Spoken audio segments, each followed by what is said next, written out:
Jeremy Renner has returned to the hit series Mayor of Kingstown less than 18 months after a snowplow accident nearly took his life. He stars in the Paramount Plus crime drama as Mike McLusky.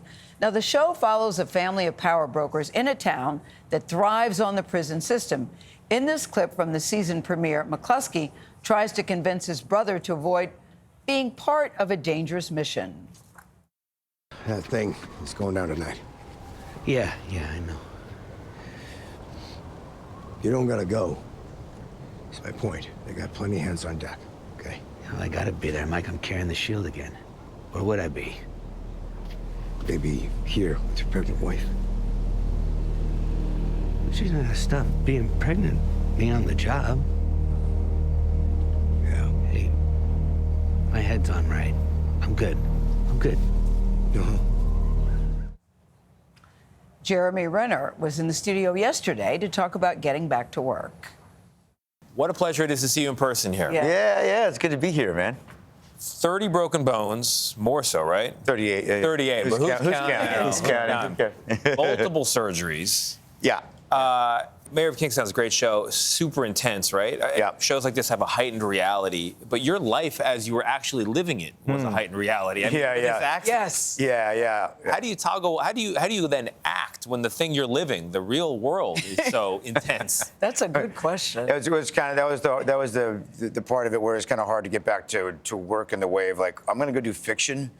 And these fake words and fake stories of fake people. I'm like, what am I doing? I got to worry about these legs and the reality of my life. So, but I also, I had to convince myself and change my perspective that I was going to heal myself by going back to work, and I can't just run from. Yeah. I can't just be in my pain and recovery all the time, right? Yeah. So I have to go live life and.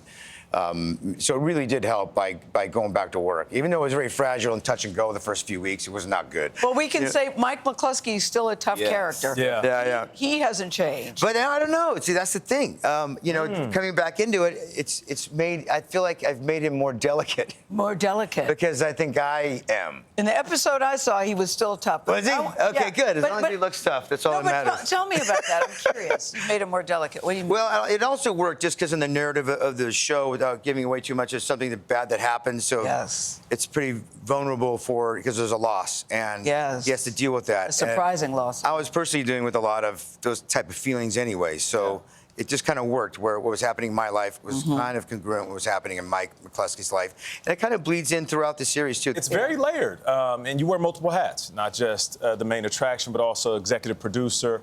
And this show tackles tough topics: corruption, racism, mass incarceration.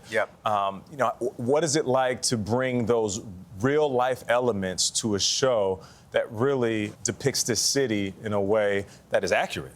Yeah. Well, I think it's great because I love where Mike stands, has a place in it all, right? There's such a unifying sort of perspective that he has and holds the ground as mayor. The mayor obviously is not the mayor. He just has connections with any race, color, creed, doesn't matter. He's colorblind to that kind of stuff, and I think that's a wonderful sort of perspective to have. So now, with all of your free time, of course, you're playing music and writing a book. As if he doesn't have enough jobs. Enough jobs. Which do you reach for first when you think, all right, the day is almost done. I got a little juice left. Ooh. Yeah. Well, music was part of, I did, that EP for my recovery. Also wrote a song for my daughter. Anything to find ways to heal. Music is very healing. It's very emotional, and it's very unifying. And it's like a diary for me. So music has always been very important to me that way, very personal. And I was able and brave enough to kind of share it, which is a little harrowing for me, but I'm glad I did it. And then the book is about same type of journey. It's about sort of the life and death and everything learned in the recovery. What would you say to teenage Jeremy, who has these aspirations of being in Hollywood, being an actor, knowing what you have been through? What would you say to that young man? Trust your instincts. Hopefully nothing changes.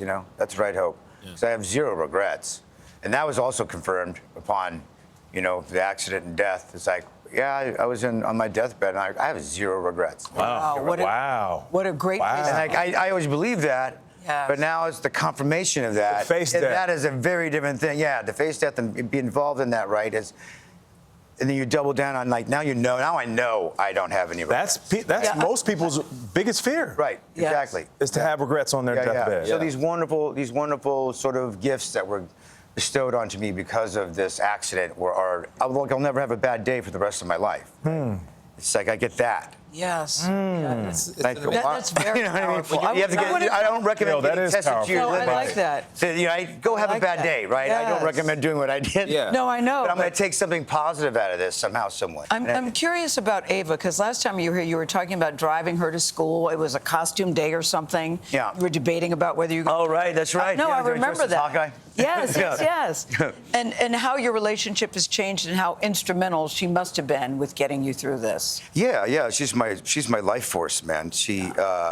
And I got back from it happened on January 1st, January 14th or the 12th, whenever I got back home. My sister said, Ava's here. And I forgot that I had a daughter. That's how messed up I was, right? Yeah.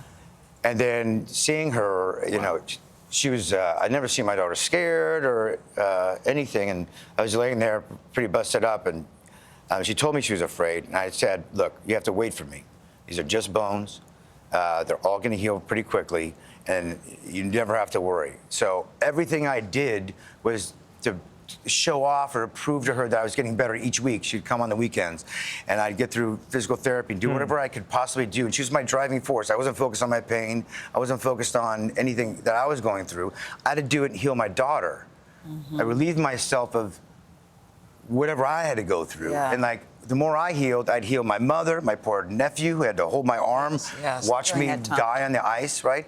I get it. The better I get, the better they get. So they were my fuel to get better so fast. That's so much to love. Now, I don't know if I had a lot of people to love, right? And Yeah. that was a huge part of my fuel to get through. I didn't have to focus on me at all. Right? Yeah. Jeremy, Awesome. Thank you so much for being here. We appreciate it. It's great. Yeah, to I'm glad to be here, man. I really appreciate you guys. Yes, we're cheering you on. You really are. Season 3 of The Mayor of Kingstown premieres June 2nd on Paramount Plus, which is part of our parent company of Paramount Global.